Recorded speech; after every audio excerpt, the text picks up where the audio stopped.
that, we are thrilled to welcome on the athletic director of the Ohio State Buckeyes. It is Ross Bjork, who I haven't seen in a while. Ross, how you doing, man? Long time no see. Mike, I'm doing very well. How about you? Good to see you here in the great state of Ohio. I'm glad this a is a little reunion coming. Yeah. I got a little story for everybody about Ross at the end. We'll save that for the end. But Ross, thanks for joining us. How's the transition from Texas to Ohio State been? And do you have any dirt on Mike that you can share with us? Off camera. Off air. Off air. We'll do that. We'll do that off air. I definitely like the temperature this time of year when it's 78 degrees versus 108 degrees in Texas. So we'll take a 30-degree difference. But really, when I tell people, look, the fundamentals of college athletics are really not any different. No matter if you're at Texas A&M or Ohio State, you're dealing with people, you're dealing with budgets, you're dealing with fundraising. Obviously, all the changes in college athletics are impacting everyone. I think all we have to do is wait 30 minutes, and there might be something else that changes in our industry. So those things are the same. But the major thing is, look, we're the public trust of the state of Ohio, meaning everybody cares. We have 13 million fans. Everybody who's from Ohio or lives in Ohio, you're a Buckeye. And you may not want to be a Buckeye, but you sort of forced to because everybody talks about the Buckeyes. And so just kind of getting used to that, understanding that has been awesome. I had that 4-month overlap with Gene Smith from March to the end of June, and that was a gift and that was a blessing. And just, being able to watch him, observe what he does, how things work here, the culture, the people. And then now I'm 53 days on the job, and so I'm the new guy and still trying to figure a lot out. But it's been an awesome transition and just a great place to be. Ross, you've made a couple of hires, since you've been on the job. How was that? What went into that? And, I think you got getting Jake Diebler and then getting the baseball coach, Justin Hare, I think his name. What went into that, and was those difficult for you? Yeah.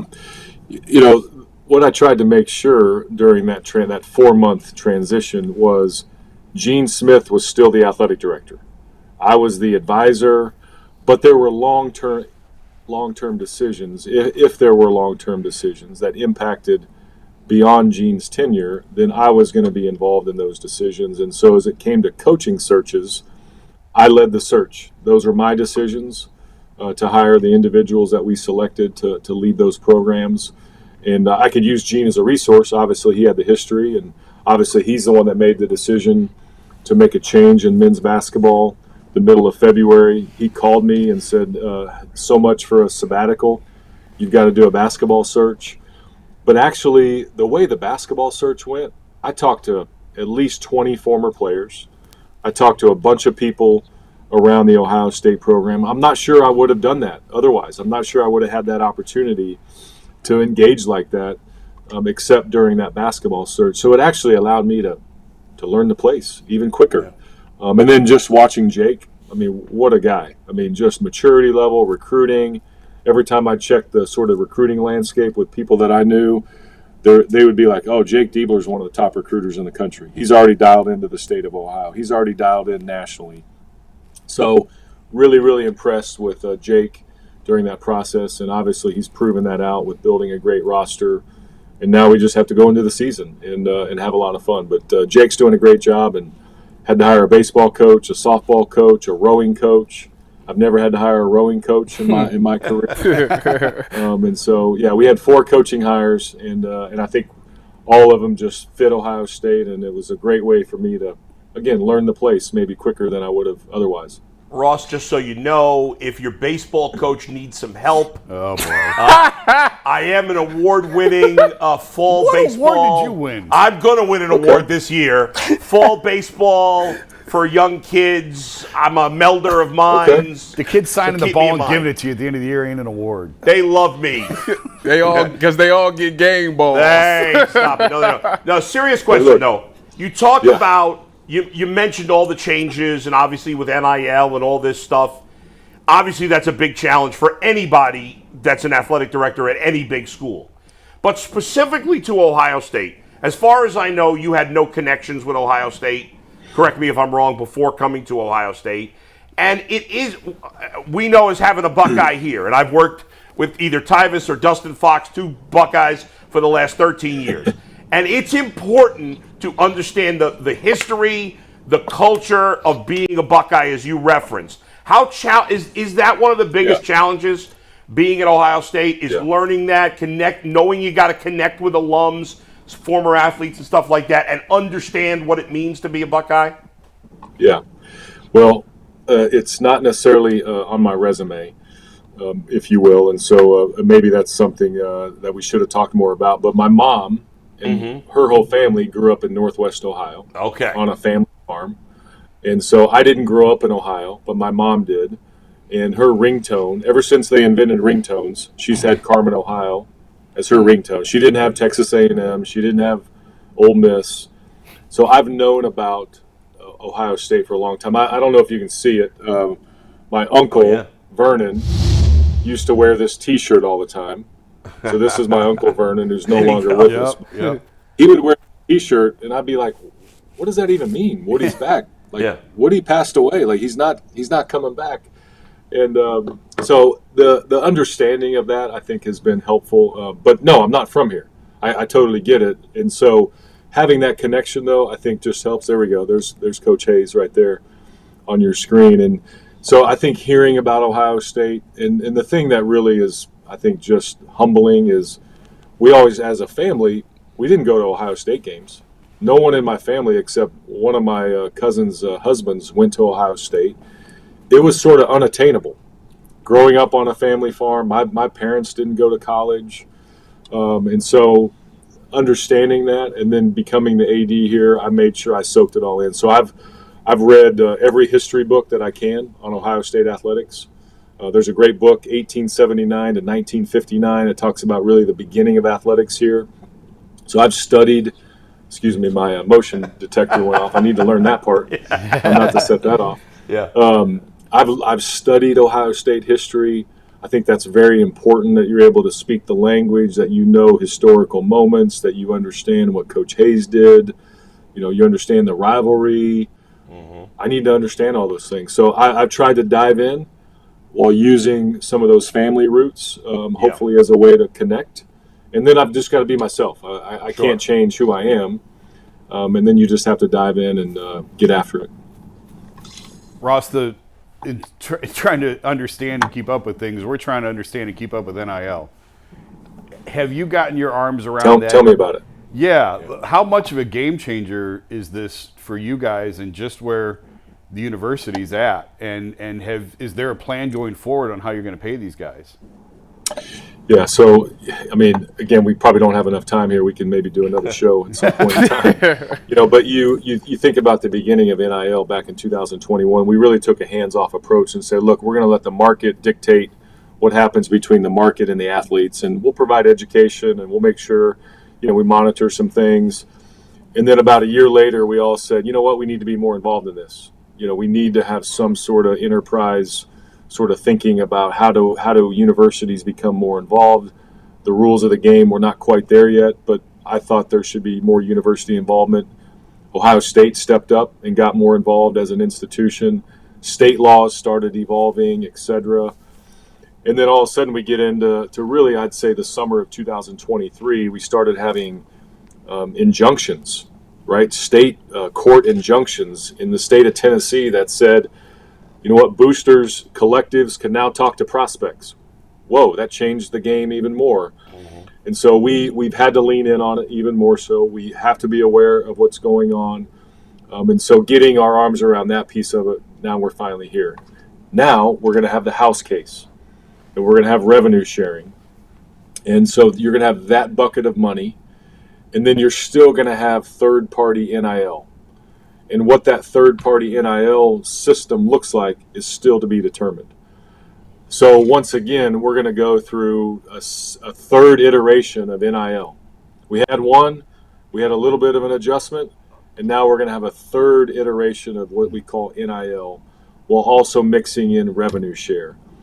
We're rapidly changing in college athletics, more so than we have in the last 172 years since the very first intercollegiate athletic competition. But the great thing about Ohio State is we have those 13 million fans. We have the state of Ohio. We have the city of Columbus. So whatever that third-party NIL ecosystem looks like, we will be well advanced. We will be ahead of the game. We will have some built-in advantages, but we will also have the revenue share bucket, and how that gets mapped out and how that gets shared is still being determined as well based on Title IX and roster limits. So there are so many moving parts right now in our industry that the fundamentals has changed a lot, but we got to figure this out, and I know we will because we're Ohio State. Kind of along those lines, do you ever see the day when football leaves the NCAA and forms its own league? I know it's been a talking point in previous years. I think I sort of look at it this way: we need a national governing body. We need standards. We need regulations. There needs to be some uniformity on some of these things. But I think the way I look at that is the economics are just changing so much, and those of us that have the bigger brands, our economics are different, and I think we need to be able to govern certain categories differently than maybe what is housed within the NCAA. And so does that mean a full breakaway? Not necessarily. Does that mean we can take our economics and sort of consolidate them either further among the Big Ten or with other conferences or the bigger brands in college sports? I look at it more so that way than saying, hey, we don't need a governing body. I think we do need a governing body. But how do we govern ourselves within that? We have 355 Division I programs. And if you take the lowest budget, it's probably $10 million. And you take our budget, and we're $300 million. But yet those same programs compete for the same postseason access that we do. Right, it doesn't make sense. Should it be that way anymore? No. Yeah. Let alone FBS, 133 programs. And look, we love Akron. We're playing them. We love Western Michigan, right? Our state schools here in Ohio, the MAC is an awesome conference, right? And so if you look at that and say, okay, what's best for them? Do they really want to compete against Ohio State day to day? Economically, there's no way, right? It doesn't happen. And so how do we all find our place, but yet still have healthy competition? I think that's what I think of when you ask that question, is how do we get to that place where everybody has a spot, everybody's happy, we all know our place, we still have healthy competition, but the economics are different. And let's just recognize that and figure out how to govern that accordingly. Ross, you talked about how everybody in Ohio is all Buckeyes and we're all Buckeye fans. Well, the Buckeye fans have been upset for the past 3 years because I've heard about that. Yeah, they've lost the big game. My mom asked me about that. What are you going to do to fix that? Where's that hot seat? Where y'all keeping that hot seat, Ross? So this year, what have you seen them doing to change that? And if they do not win that game, what happens then? Yeah. Look, you have to look. You always look big picture. I think any leadership moment, you can't react. Here's what I say. Look, ADs probably get blamed for way too much, and we get credit for way too much, right? Meaning you can never get too high or too low. You just can't. And so you have to look at the total wherewithal of the program.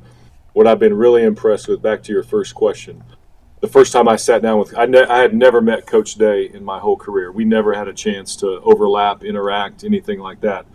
So the very first time I sat down with him was on January 15th as my hire here at Ohio State was coming together. And I basically said, hey, Coach, what have you been doing since the game? Since the game finished. And he went through a whole list of all the things that he was working on. And it was an amazing approach to, look, we got to recalibrate. I've got to hire an offensive coordinator. Bill O'Brien had not been hired yet. Chip was a candidate at that time too. Bill was a candidate. Some other guys were candidates here. I'm going to hire an OC. We've got to retain the right guys on the roster. We've got to be more aggressive in the NIL space, and we've got to raise more money for the NIL. We've got to have an infrastructure sort of off the field. And he put a plan together, and he attacked it, and here we are. And so, yes, we have a lot of talent, but I've been more impressed with how he's really focused on the culture of the team and the leadership of the team. Mm-hmm. It's one thing to have the talent, but it's another thing to have all the intangibles clicking at a high level. And so whether it's analytics around 2-minute warning, he and I had a conversation about that just this morning. whether it's Chip calling plays and letting him be the CEO of the program. He has done a masterful job, I think, of just putting the infrastructure in the right places. That then, hopefully, that's where the scoreboard takes care of itself, because you did all these other things correctly, and your culture's at a high level. Look, Mike and I, back to where we came from, I've seen it when the culture's not clicking at a high level, and you have all the talent in the world. It doesn't work. And so here, that's what we have to constantly work on, is the culture, the leadership, yes, the talent. So I've been really impressed with the off-season approach of Coach Day, and now we get to play, and now we get to see it hopefully all come together. And that's what I'll be focused on as we lead into this new era. Ross, correct me if I'm wrong, but I believe you played fullback in college. Is that correct? He did. Yes, sir. Okay. I did. Fullback is a dying position in football, right? Have you spoken to Ryan Day when you talked to him this morning and demanded that he brings back the once great prominence of the fullback position? Well, it's not a dying position; it's a dead position. Yeah, that's probably true. Does anyone have a fullback? There's Kyle Juszczyk from the Niners, right? The Ravens, I think, have one. There's a few teams, not many. There's a few. Okay, Yeah. but you mentioned the pros. In college, it's definitely a dying breed. I played in an I formation offense for a coach that played at Nebraska, and he was a tough-minded O lineman, and that's what we ran, and it taught me toughness. I got a few head scars from it, but so I brought it up to Coach Day, and he said, you need to talk to Chip, because Chip's the play caller. Okay. So I went to Chip, and I said, hey, Chip. And so, if you saw the spring game, we came out in the two-back set as sort of an honor back to the Woody Hayes area. So that's probably the closest that we're going to get, as we might see Travion and Quinshawn in the backfield at the same time. But I don't think they're going to bring out a 250-pound bruising fullback like we used to have back in the day. I want a Mike Allstott. But I'll keep working on it. Please. I'll keep working on it. I appreciate it. I mean, I look like I could have been a fullback. I, of course, was not good enough, but I have that kind of body. Come on. What's that? You're a pulling guard. You're not a fullback. I'm only 5'8". I can't be a point guard. Pulling besides a hamstring. I'm not. Yeah, it's a fair point. Mike, you got a story. Wrap us up with this story. Go ahead, or a question you wanted to ask. Sorry. Well, I had a question and a story real quick. Yeah. So Ross is a fullback in Emporia State. His son's a freshman. I believe is Peyton a freshman, Ross? He's a freshman. That makes me feel so old because I met Ross when he was a freshman at A&M, or A&M Consolidated. But being a father of a D1 football player, Ross, how has that kind of changed how you look at the whole process now of recruiting? And NIL, different level, obviously, at Tarleton State than Ohio State. But that whole process, how's it changed being a parent of a D1 football player himself? No, it was an awesome experience. Look, our son, Peyton, he wasn't recruited at a super high level, but we took enough visits. We went to enough camps, to try to get him noticed. Tarleton State is a great fit for him. They actually play. I'm able to go to his game this weekend. They have a Week 0 game against McNeese State on ESPN2 at 3:30 Eastern Time on Saturday. Nice. So he's in the mix. He's in the mix as a punt returner. The receiving room, he's a slot receiver. The receiving room is pretty deep, so I'm not sure how much PT he'll get on offense, but hopefully in special teams he'll have a chance. And the recruiting process was awesome because I was just a dad. I had my filter on, like I knew kind of what to look for and things like that and what to ask, but I made sure that everybody that we talked to, they knew that I was dad first, and they need to be recruiting him for his playing ability and his academics and those kind of things. But it was really neat to have the in-home visits, and a couple times they were like, "Hey, do you guys need to talk about NIL?" And I'm like, you know what? I think we're okay, but tell me about it. Like, what is your game plan at Tarleton? So just because everybody was dealing with it, and so it was just kind of fascinating to go through. But we're super proud of Peyton, and he's loving it, and he's a gym rat, and I think one day he wants to coach, and he's in a great spot there with the Tarleton State Texans. Well, tell Peyton I said what's up when you go down there. I And last will. thing, we'll wrap it up. But when I got hired for this job, before anyone else was hired, it was just me and EP Steve. I actually tested Ross before I left Texas and said, hey, could we meet? I love the way you kind of put together a staff at A&M in the upper management there. I'm going to be part of these decisions, hiring a staff here. Can I pick your brain for 5 minutes on kind of what you look for in hires and all that? So We sat down, we got coffee at Harvest. And Ross, we are now 2.5 years into this process. Your advice has worked out terrifically because I appreciate we won an Emmy, we're killing it. So you have a very small part, and my part's only a tiny bit bigger, but in the success of UCSS and all the hires we made. So I just want to say thank you for that. I don't think I ever had a chance to actually thank you. So thank you for meeting me that day. It was a pleasure, and it's worked out. Absolutely. I think the best for everybody. Hey, look, everything's built on relationships, and anytime we can help, whether it's people always say, "Oh, the media and athletics were sort of at odds." No, it's all the same ecosystem, and if we can help out friends and colleagues, then happy to do it. So I'm glad it paid off, and so hopefully your investors are happy too. Whoever's investing in this, hopefully they're happy. Absolutely. Yeah, Ross, that's awesome, guys. Ross, if you could come up here and talk to all the coaches and executives in Cleveland on my behalf. yeah, really. We could use that. I could use you. Okay. All right. He's very convincing, trust me. We wish you the best of luck and great success at Ohio State. Obviously, as you say, everybody here is rooting for all the teams. Football gets most of the headlines, followed by basketball. But, you want all the teams to do well, certainly. I take an interest in baseball. I root for northern schools in baseball because it's usually all the southern and western schools that dominate baseball. So I got a 14-year-old hitting at 300 feet. We'll be in touch. Okay. About 4 years, we'll be in touch. You're going to love our new coach, Justin Harris. He's an Ohio guy. You're going to love him. So, absolutely. Thanks for promoting baseball. You got it. Thanks, Ross. We appreciate it, man. All right, guys. Go Bucks. Take care. See you down the road. Yep. Go Bucks. Go Bucks.